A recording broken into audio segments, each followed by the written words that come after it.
नमस्कार बच्चों, मैं चंदन उपाध्याय आप सभी का बहुत बहुत स्वागत करता हूं आपके अपने यूट्यूब चैनल साइकोलॉजी वाले गुरुजी में। तो आज के इस क्लास में रिसर्च मेथोडोलॉजी से संबंधित इस महत्वपूर्ण टॉपिक के बारे में हम आप लोगों को पढ़ाने वाले हैं। इस टॉपिक का नाम है मनोवैज्ञानिक प्रयोग। और मनोवैज्ञानिक प्रयोग में प्रयोग का संचालन कैसे किया जाता है, इसको भी हम आज के इस क्लास में कवर करने वाले हैं। यह टॉपिक आपको MA फर्स्ट सेमेस्टर पेपर 4 के अंतर्गत यूनिट 2 का ये टॉपिक है। तो वीडियो को लास्ट तक जरूर वॉच कीजिएगा और अगर चैनल पर नए हो तो चैनल को सब्सक्राइब करके बेल आइकन को प्रेस कर दीजिएगा। तो चलिए आज की क्लास शुरू करते हैं और आपको समझाते हैं कि मनोवैज्ञानिक प्रयोग क्या होता है। मनोवैज्ञानिक प्रयोग अगर सिंपल अर्थ में आप समझें तो मनोविज्ञान में जो प्रयोग होते हैं सिद्धांतों का निर्माण करने के लिए, नए नए तथ्यों को उजागर करने के लिए, तो उसी को हम मनोवैज्ञानिक प्रयोग कहते हैं। प्रयोग किसे कहते हैं? नियंत्रित परिस्थिति में कोई भी अनुप्रयोग होता है तो उसे हम प्रयोग कहते हैं। आइए समझते हैं पहले मनोवैज्ञानिक प्रयोग होता क्या है और ये क्यों किया जाता है मनोविज्ञान में, इसको समझते हैं। देखिए, मनोविज्ञान में प्रयोग किसी विशेष मानसिक प्रक्रिया, ठीक है, सामान्य मानसिक प्रक्रिया को जांचने के लिए मनोवैज्ञानिक प्रयोग नहीं किया जाता, बल्कि जो विशेष हो, विशेष मानसिक प्रक्रिया, व्यवहार, कोई विशेष व्यवहार हो या मानव स्वभाव को समझने के लिए वैज्ञानिक विधियों का प्रयोग करते हैं। जैसा कि आप जानते हैं कि मनोविज्ञान की विषय वस्तु क्या है? मानव व्यवहार का अध्ययन करना। तो उसी तरह मनोवैज्ञानिक प्रयोग क्या करता है? मनोवैज्ञानिक प्रयोग द्वारा मानव व्यवहार को समझा जाता है और व्यक्ति के किसी विशेष मानसिक प्रक्रिया को समझा जाता है, और इसके समझने के लिए वैज्ञानिक विधियों का सहारा लिया जाता है। इन प्रयोग का उद्देश्य क्या होता है? तो इस प्रयोग का उद्देश्य मैं बताऊं तो इंसान कैसे सोचते हैं, महसूस कैसे करते हैं और व्यवहार करने का उनका तरीका क्या होता है।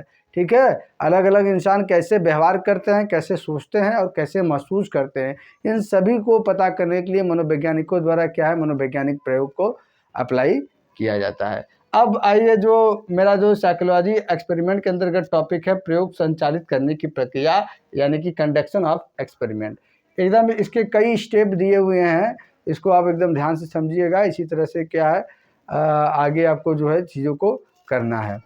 तो देखिए, मनोविज्ञान हो या विज्ञान हो या कोई भी ऐसा विज्ञान हो जहाँ पे प्रयोग किया जाता है, तो उसमें यह एक व्यवस्थित और संगठित प्रक्रिया होता है जिसमें तमाम चीज़ों का ध्यान देना होता है। सबसे पहले हम क्या करते हैं? समस्या की पहचान, यानी कि आइडेंटिफाइंग द प्रॉब्लम। यानी कि पहले आपको ये सिलेक्शन करना होगा कि आप किस क्षेत्र में क्या है रिसर्च करना चाहते हैं या किस क्षेत्र में आप अध्ययन करना चाहते हैं। तो उस क्षेत्र के अंतर्गत आप किन टॉपिक पे या किन तथ्य पे आपको अध्ययन करना है, तो उसके लिए क्या करना होगा? आपको समस्या की पहचान करना होगा। तो समस्या के, जैसे समस्या का एक मैं एग्जांपल आपको बताऊं तो देखिए, क्या बच्चों का आक्रामक व्यवहार दूसरों को देखकर बढ़ता है? ऐसे ही समस्या होता है। ठीक है, मैंने एक समस्या एग्जांपल के रूप में लिया आपको समझाने के लिए कि क्या बच्चों का आक्रामक व्यवहार दूसरों को देखकर बढ़ता है। अब समस्या जब आपने आइडेंटिफाई कर लिया कि ये समस्या है, इसी में मुझको आगे क्या है प्रयोग करना है, तो आप करेंगे परिकल्पना तैयार करेंगे।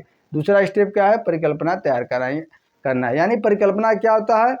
समस्या का संभावित समाधान या संभावित उत्तर क्या होता है? परिकल्पना होता है, और परिकल्पना को ही हम अपने प्रयोग के माध्यम से जांचते हैं। ठीक है, तो परिकल्पना क्या तैयार करते समय आप जो है, आपका जो समस्या है, समस्या से रिलेटेड ही क्या है परिकल्पना भी आपकी होगी। जैसे समस्या मेरा यहाँ पे ऊपर मैंने आपको ये बताया है, इसका परिकल्पना देखिए, बच्चे आक्रामक व्यवहार दूसरों की नकल करके सीखते हैं। अब ये परिकल्पना हमने बना लिया, तो पूरा प्रयोग मेरा क्या है, इस परिकल्पना को क्या है सत्यापित करने के लिए या असत्यापित करने के लिए ये क्या है चीज़ों को आगे प्रयोग किया जाएगा। अब तीसरे स्टेप में आप क्या करेंगे? प्रयोग का डिजाइन आप बनाएंगे कि कैसे आप जो है अपने प्रयोग को अप्लाई करने वाले हैं, कैसे। तो इसमें क्या है, दो प्रकार के आप समूह बनाएंगे, एक नियंत्रित समूह, एक प्रयोगात्मक समूह। और नियंत्रित समूह, प्रयोगात्मक समूह में आप किन किन छात्रों को रखेंगे या किन समूहों को रखेंगे, ये भी आप सिलेक्ट करेंगे। साथ ही साथ इसमें क्या है, आप स्वतंत्र चर और आश्रित चर को भी आप आइडेंटिफाई करेंगे। जैसे यहाँ पे देखिए, बच्चों का आक्रामक व्यवहार दूसरों से देखकर बढ़ता है, तो बच्चों का आक्रामक व्यवहार क्या है? ये स्वतंत्र है, और दूसरों को देखकर बढ़ता है, ये क्या है? आश्रित चर है। स्वतंत्र चर क्या होता है? जिसमें हम परिवर्तन करते हैं। और आश्रित चर क्या होता है? जिसको हम मापते हैं। ठीक। आप चौथा है क्या? नमूना चयन करेंगे, सिलेक्टिंग पार्टिसिपेट। आप सैंपल का सिलेक्शन करेंगे। देखिए, आप जिस भी क्षेत्र में अपना प्रयोग कर रहे हैं, पहले उस क्षेत्र के से सामने जो जनसंख्या है उसको आपको परिभाषित करनी होगी।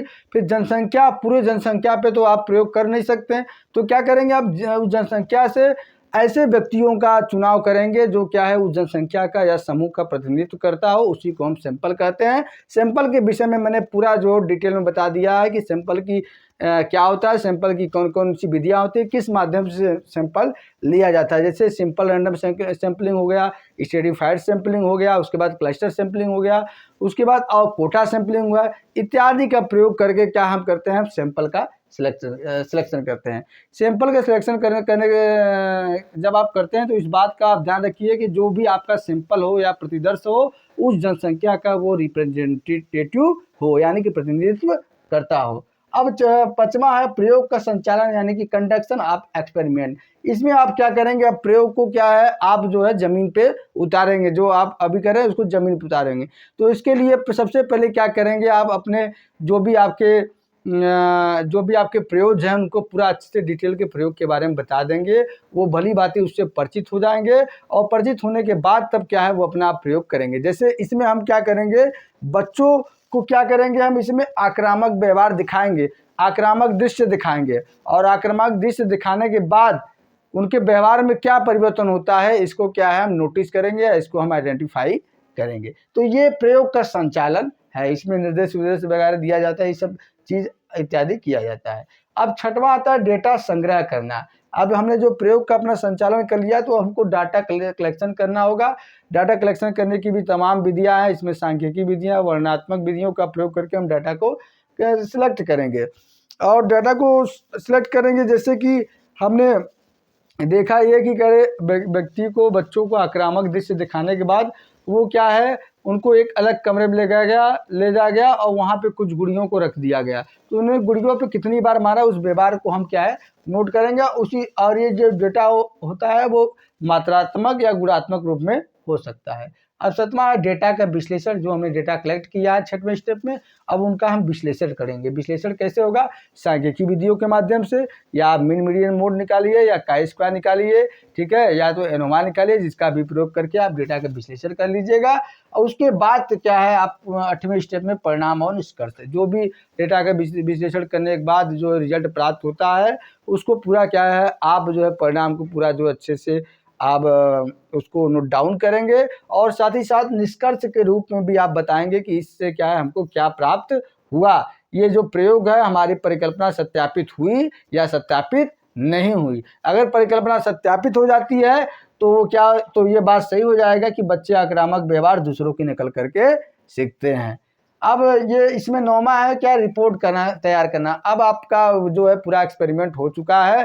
अब क्या करेंगे, आप जो है अपना पूरा रिपोर्ट अच्छे से तैयार करेंगे, यानी कि इसको दस्तावेजीकरण इसका आप करेंगे अच्छे से, स्टेप बाय स्टेप सभी चीज़ों को आप जो है नोट डाउन करेंगे। 10वां और लास्ट स्टेप क्या है, नैतिकता का पालन। नैतिकता का पालन यानी कि फॉलोइंग एथिकल गाइडलाइंस। आपसे ये क्या है, विश्वास किया जाता है, ये उम्मीद की जाती है कि आप जिन भी प्रतिभागी आपके प्रयोग में शामिल हुए उनकी गोपनीयता आप बनाए रखेंगे, और साथ ही साथ किसी भी प्रतिभागी को अपना प्रयोग करते समय शारीरिक या मानसिक कष्ट आप नहीं पहुंचाएंगे, और साथ ही साथ उनके अधिकारों और सहमति का सम्मान करेंगे। ठीक है, जब भी हम कोई प्रयोग करते हैं तो इसमें कोई प्रयोग होता है तो उससे हम सहमति लेके तभी उस पर हम प्रयोग करते हैं, और उनके जो विचार होते हैं उनका हम फॉलो करते हैं, और साथ ही साथ उनके गोपनीयता को भी बनाए रखते हैं। तो ये 10वां हो गया नैतिकता का पालन। तो इस तरह से मैंने आपको आज के वीडियो में मनोवैज्ञानिक प्रयोग क्या होता है, और मनोवैज्ञानिक प्रयोग का संचालन कैसे किया जाता है, कितने स्टेप्स इनमें इन्वॉल्व होते हैं, इन सभी के बारे में मैंने आपको डिटेल्स में जानकारी दी। आज का क्लास यही तक, मिलते हैं नेक्स्ट क्लास में किसी अन्य टॉपिक के साथ। तब तक के लिए आप सभी बच्चों का बहुत बहुत धन्यवाद। जय हिंद, जय भारत।